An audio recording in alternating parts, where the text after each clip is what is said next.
Wait lang ako sa Detox Slim at malapit ko na siyang mauubos. So, ubos na nga ata eh. So, isang inuman na lang ako. Siguro last ko na tonight. O, dalawa na lang pala. So, yan siya. Dalawang inuman ko na lang. So, tonight and tomorrow morning.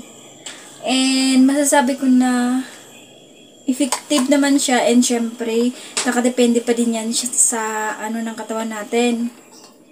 Hindi naman na kung effective sa akin, effective din sa'yo. So, magkaiba naman tayo minsan ng ano yung sa absorb ng katawan natin.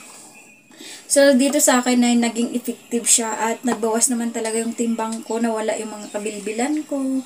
So, lumiit talaga at nagbawas yung timbang ko. Dati nahihirapan ako maganon kasi yung parang laki-laki na ng tiyan ko. Ngayon, ang liit-liit na ng tiyan ko.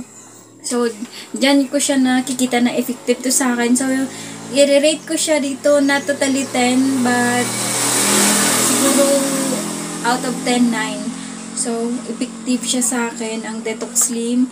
And, hindi naman ako nagsisi sa 1,000 pesos kasi nakita ko naman yung result niya. And, syempre, gumanon din naman yung mukha ko. Dati kasi nagbilog nitong mukha ko eh.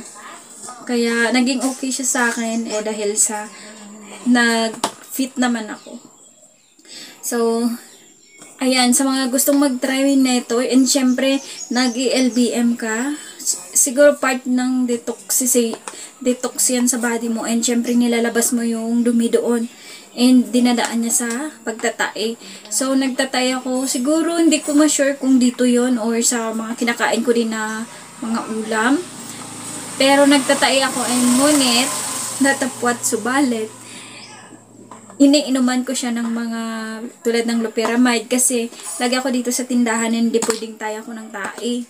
Kasi busy dito minsan. So, ginagawa ko, iniinuman ko siya ng loperamide para hindi ako magtae. Pero pagka hinahayaan nyo lang siya, syempre siguro sa isang araw, 3 beses kayo pabalik-balik sa CR.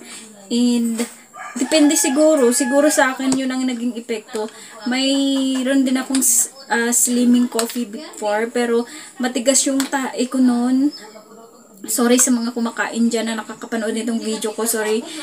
Pero, naging matigas and yung effect nun sa akin, yung parang first na inom ko nun is 3 days ako bago naka-poops.